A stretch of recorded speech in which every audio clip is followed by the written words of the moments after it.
Halo teman-teman semuanya, bagaimana kabar kalian? Semoga baik-baik saja ya. Sebelumnya perkenalkan, nama saya M. Rafiq Novandi, mahasiswa STEMIK MSI Cikarang, Prodi Teknik Informatika dengan NIM 191640006.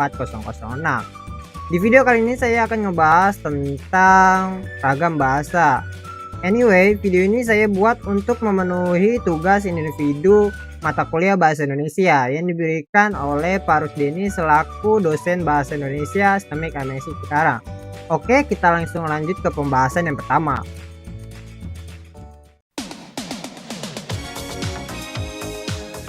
Apa sih ragam bahasa itu? Menurut sumber dari Wikipedia, ragam bahasa adalah bentuk bahasa yang bervariasi menurut konteks pemakaian, topik yang dibicarakan, hubungan antar pembicara, medium pembicaraan. Ragam bahasa tidak berfungsi sebagai atribut tetap seorang pembicara. Bahasawan yang kompeten biasanya menguasai berbagai jenis ragam bahasa dan mampu menyesuaikan ragam yang dipakai dengan situasi dan tujuan berbahasa. Kita lanjut ke pembahasan berikutnya.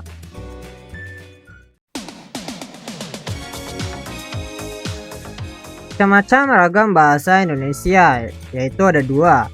Yang pertama berdasarkan media dan kedua berdasarkan cara pandang penutur. Yang pertama berdasarkan media. Terdapat dua jenis, yaitu ragam lisan dan ragam tulis. Mari kita ulas satu persatu. Yang pertama, yaitu ragam bahasa lisan. Apa sih ragam bahasa lisan itu? Yaitu bahasa yang diujarkan oleh pemakai bahasa, misalnya pada saat orang berpidato atau memberi sambutan dalam situasi perkuliahan dan ceramah.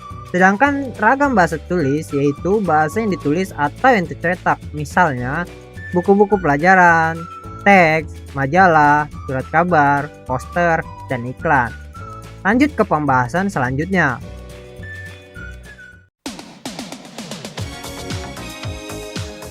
Perbedaan ragam lisan dan tulis. Mari kita ulas ragam lisan dahulu.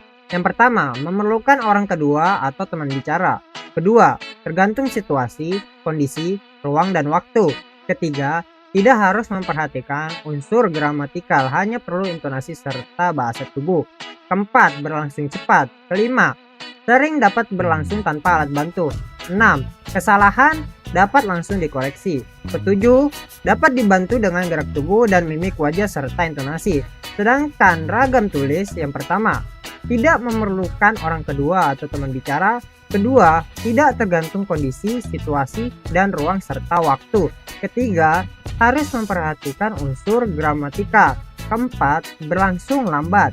Kelima, selalu memakai alat bantu. Keenam, kesalahan tidak dapat langsung dikoreksi. Ketujuh, tidak dapat dibantu dengan gerak tubuh dan mimik muka, hanya terbantu dengan tanda baca. Mari kita lanjut ke pembahasan berikutnya. Yang kedua dari macam-macam ragam bahasa Indonesia yaitu berdasarkan cara pandang penutur. Terdapat 4 jenis, yaitu ragam dialek, ragam terpelajar, ragam resmi, ragam tak resmi. Mari kita ulas satu persatu.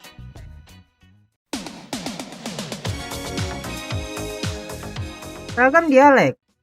Terdapat 2 jenis, yaitu ragam dialek regional dan dialek sosial. Ragam dialek regional merupakan varian bahasa yang dipakai di daerah tertentu, misalnya bahasa Indonesia, dialek Ambon, dialek Jakarta, dialek Medan. Sedangkan dialek sosial adalah dialek yang dipakai oleh kelompok sosial tertentu atau yang menandai sastra sosial tertentu, misalnya dialek remaja.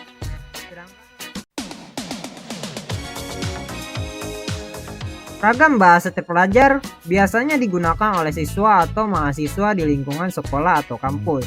Mereka mendapat bimbingan dari guru atau dosen sehingga dalam berbicara mereka bisa lebih mengatur tata bicaranya. Ragam bahasa terpelajar umumnya digunakan pada saat kegiatan belajar mengajar sedang berlangsung.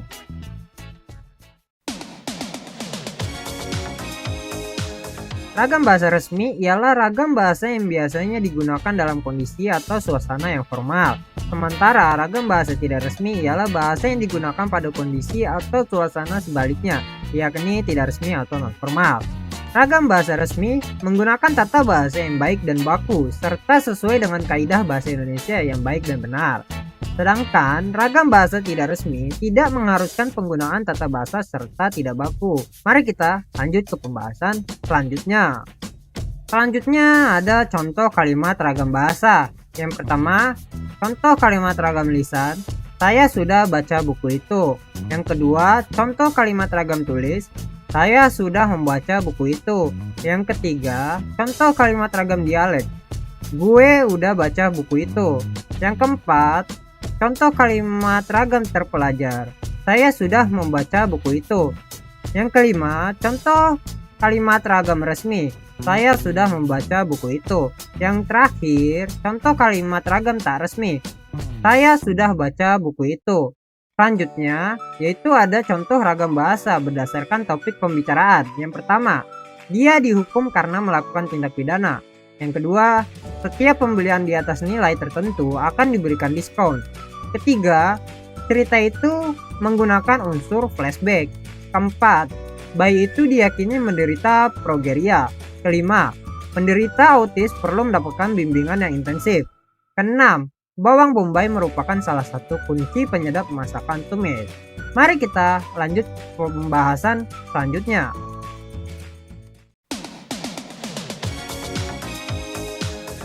Apa sih ragam bahasa ilmiah itu?